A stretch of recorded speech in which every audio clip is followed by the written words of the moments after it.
रुक्मणी जी से कुछ हास्य करवे की सूझी ठाकुर जी को।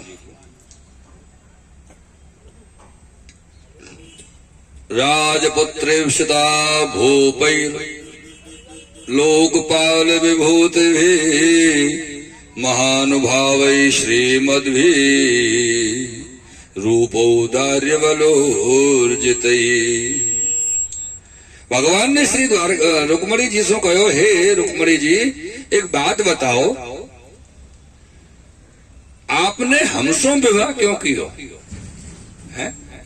अरे हम तो राजा भी नहीं है, ब्रज के ग्वारिया हैं, द्वारका के प्रहरी हैं, और आप तो राजकुमारी है, महाराज भीष्मक की कन्या, बड़ी सुंदर दिव्य आपको स्वरूप। आहा, पीछे की तरफ दर्शन तो करो, कितना सुंदर स्वरूप आ रहे हो।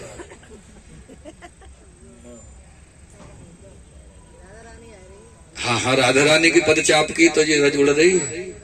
हाँ, उनकी पदचाप की रज है। तो रुक्मणी जी को बोले, आपने हमसे विवाह क्यों किया? आप तो कोई भी अच्छे राजा से विवाह कर सकती हैं। तो रुक्मणी जी के मन में ऐसा भाव आयो कि कहीं मुंह से कोई गलती भूल तो ना है कि क्यों ठाकुर जी मुंह को ऐसे करके सुना रहे। यह बात को सुनकर रुक्मणी जी बेहोश हो गई और ठाकुर जी ने बड़े मुश्किल से उनको जल के छींटा इत्यादि लगा के भान में लाए।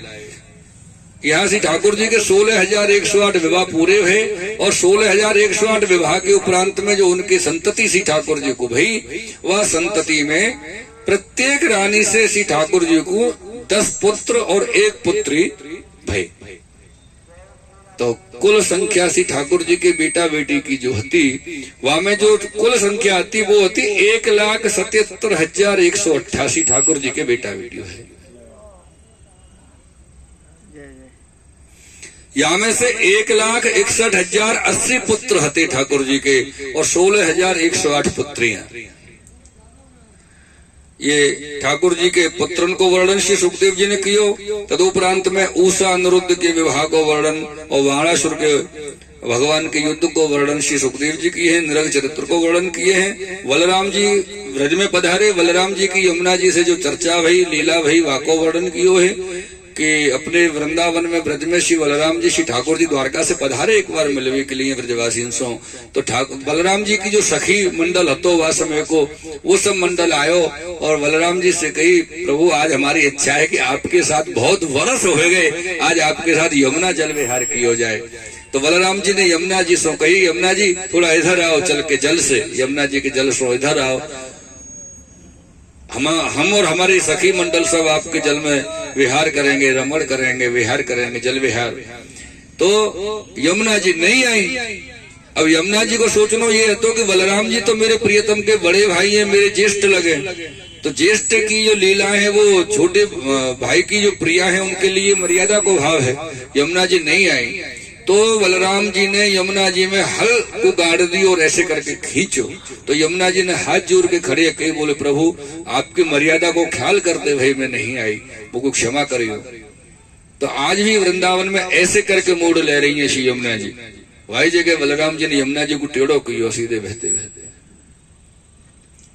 वाक्य पश्चात में पौंड्रक को चरित्र सुखदेव जी वर्णन कियो, दुविध को उद्धार, श्याम लक्ष्मणा विवाह को वर्णन और नारद जी के द्वारा भगवान के दृष्ट दर्शन को वर्णन, सब वर्णन श्री सुखदेव जी महाराज किए हैं। सुधर्मा सभा में नारद जी को आनो और राजा जरासंध के बंदी राजान को आनो और पांडव जो राजसी यज्ञ कर रहे उनके निमंत्रण को आनो, सब एक साथ सब आए हैं। और श्री नारद जी से विचार करके भगवान पहले पांडव के यहाँ पधारे, फिर जरासंध को उद्धार करायो भगवान ने।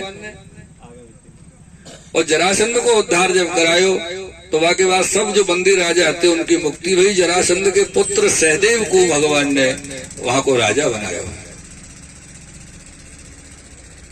तदुपरांत में श्री कृष्ण कन्हैया, हे कृष्ण हे श्याम सुंदर। पांडवों के यहाँ जो राजसूय यज्ञ चल रहा हो तो वह यज्ञ को करायो और वह यज्ञ में शिशुपाल ने जो अपराध किए, भगवान ने शिशुपाल को मृत्यु दंड दियो, वाको वध कियो, उनको शरद छेदन कियो अपने सुदर्शन चक्र से। दुर्योधन को मानभंग भयो, शाल्व को उद्धार श्री ठाकुर जी ने कियो, शोभ नामक दैत्य को वध कियो, और बलराम जी तीर्थ यात्रा के लिए पधारे वा कोई वर्णन श्री सुखदेव जी महाराज किए हैं।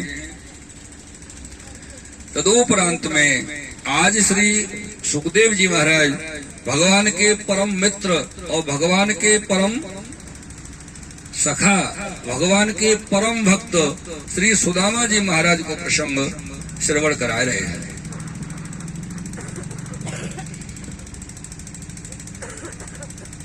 मेरे समस्त जो आप श्रोता जन हैं, प्रियजन हैं, श्री सुखदेव जी कहते हैं, हे राजन, कृष्णस्यासीत् सखा कश्चित् ब्राह्मणो ब्रह्मवित्तमो विरक्त इंद्रियार्थेषु प्रशांतात्मा जितेन्द्रियः। भगवान के परम मित्र परम सखा ब्राह्मणो ब्रह्मवित्तमः, और ये कैसे थे? विरक्त इंद्रियार्थेषु। विरक्त तो बहुत लोग हो जाते हैं, लेकिन इंद्रिय जिन्होंने जीत ली हो ऐसे तो कोई विरले ही मिलते हैं शायद, सुदामा जी महाराज जैसे।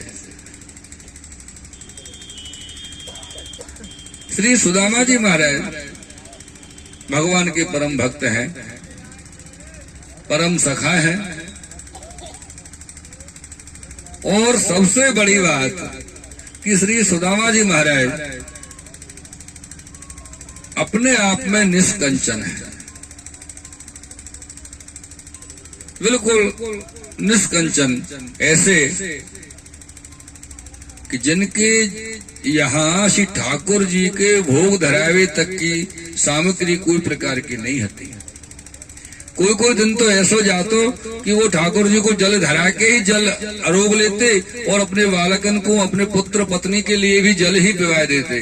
कई दिन जब वह बालक भूखे तड़पते रहते तो उनकी पत्नी ने उनसे कही कि महाराज ऐसे कब तक चलोगे? आपके मित्र भगवान श्री द्वारकाधीश प्रभु तो आपके सखा हैं, मित्र हैं, आप उनके पास जाओ ना। आप उनसे मिलवे जाओगे तो हो सके कि वो कछु सहयोग करें।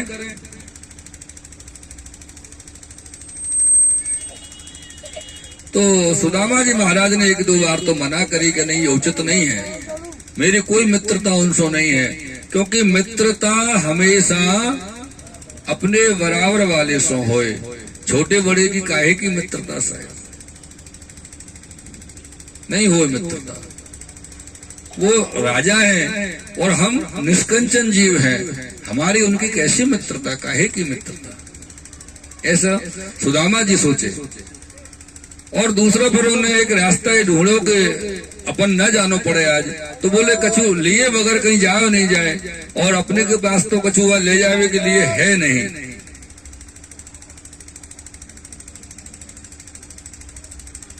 मेरे प्रियजनों, उनकी जो पत्नी थी श्री सुदामा जी महाराज की, सुशीला, वो पड़ोस में कहीं गई और वहां से 3 मुट्ठी तंदुले अर्थात चावल अक्षत ले आई और अपने साड़ी के पल्लू को फाड़ के वाई में बांध के पोटली सुदामा जी के लिए दी।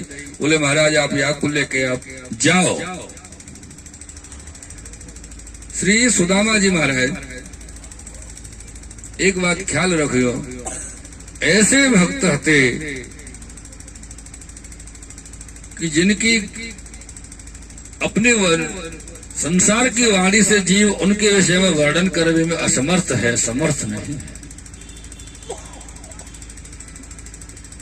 जीव सदैव असमर्थ है। वैसे तो वर्णन भागवत जी में आवे, सुदामा जी गए, मार्ग में चले, कांटे कंकर उनको लगे, ऐसो भी वर्णन ऐसो तो है ही है। लेकिन जो व्रज के पूर्व आचार्य रहे हैं, कथाकार, बड़े बड़े विद्वान प्रवक्ता जो हैं, उनकी वाणी तो यहाँ तक श्री सुदामा जी महाराज को लेके कहे हैं कि सुदामा जी जब अपने दरवाजे पर खड़े तो उनके मन में एक विचार आयो कि अगर हम यहाँ से चले गए तो पता क्या उनके मन में भी ख्याल आया था, बोले मैं अगर चला गया तो मेरे ठाकुर जी की सेवा कैसे होगी। उनको ये चिंता नहीं थी कि मेरे रास्ते में क्या होगा, उनको चिंता थी कि मेरे ठाकुर जी की सेवा कैसे होगी, मेरे ठाकुर जी को भोग जल कैसे धराया जाएगा, मेरे ठाकुर जी को कौन जगाएगा, मेरे ठाकुर जी को कौन क्या करेगा। ऐसे उनके भाव, और ऐसे भाव के विरह जब उनको विरह जगो, विरह की तीव्रता हुई, विरह अति जब बढ़ गया उनके अंतःकरण में, उनके हृदय में, उनके भाव में, तब अचानक से उनके नेत्रों से अश्रुपात जब होने लगा। श्री सुदामा जी महाराज रो रहे, विरह कर रहे हैं, अश्रुपात उनके हृदय, उनके नेत्रन से हो रहे है। तो वह समय पे जब उनने ऐसे करके नेत्र पहुंचे अपने, अश्रुन को पहुंचो है आगे बढ़ने के लिए, तो कहा देखो कि वो द्वारका में खड़े हुए। ऐसे पूर्व आचार्य इनकी वाणी हती, ऐसी कृपा ठाकुर जी की कि अपने वक्त को उन्होंने 4 कदम 2 कदम भी नहीं चलवे दियो, उनको अश्रु पहुंचवे के समय में ही उठा के सीधे द्वारका ले आए और द्वारका के बाहर उनको छोड़ दियो। जब देखो कोई नगर है, भैया कौन सा नगर है, बोले द्वारका है। अरे मैं कैसे आया कब आया पता नहीं चली। लेकिन सुदामा जी आए वन में चल के जो कथा के अनुरूप, तो उनके पादुका तो हती नहीं, कच्छू हतो नहीं उनके पास में, तो बिल्कुल निष्कंचन उनको जीवन हतो। मेरे प्रियजनों, जब वो द्वारका में प्रवेश किए तो कोई व्यक्ति से पूछे भैया हमारो मित्र यहाँ रहे, वहां को घर बता सकोगा। तो कोई ने पूछी भैया महाराज आपको मित्र को नाम कहा है। तो बोले वो हमारे बरसाने नंदगांव वालों वृंदावन वालों कन्हैया हमारा मित्र है। अब तो वहां के लोग हंसने लगे कि द्वारकाधीश को अपनो मित्र बता रहे हो ब्राह्मण देवता, खुद की स्थिति नहीं देखी। क्योंकि लोगों की जो दृष्टि है ना, वो या के अनुसार लेवल देखे व्यक्ति को,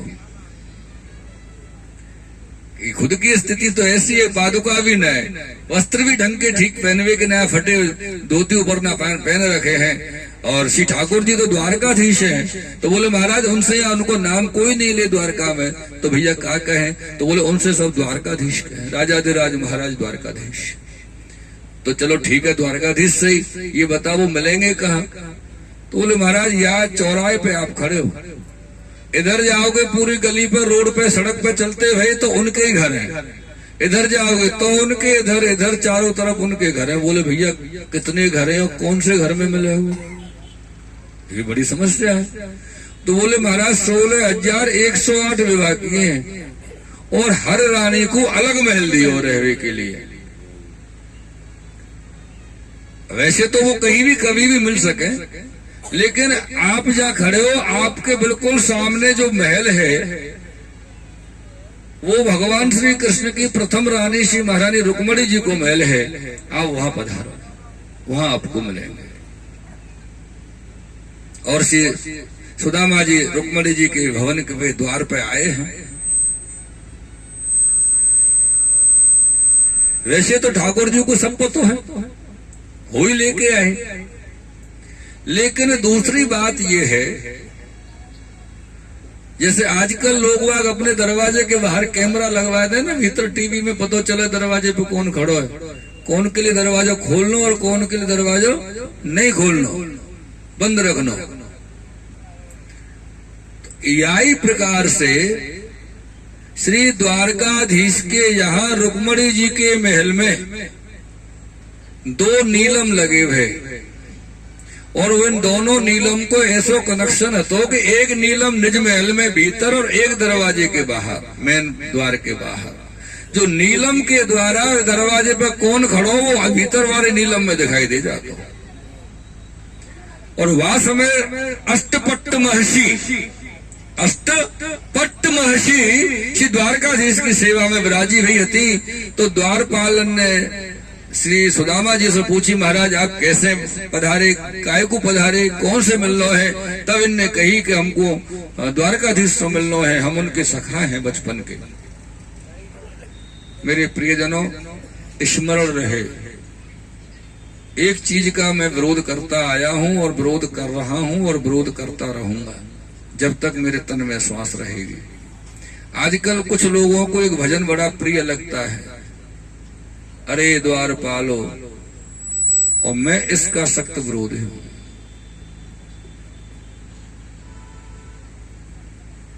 और उसमें भी ज्यादा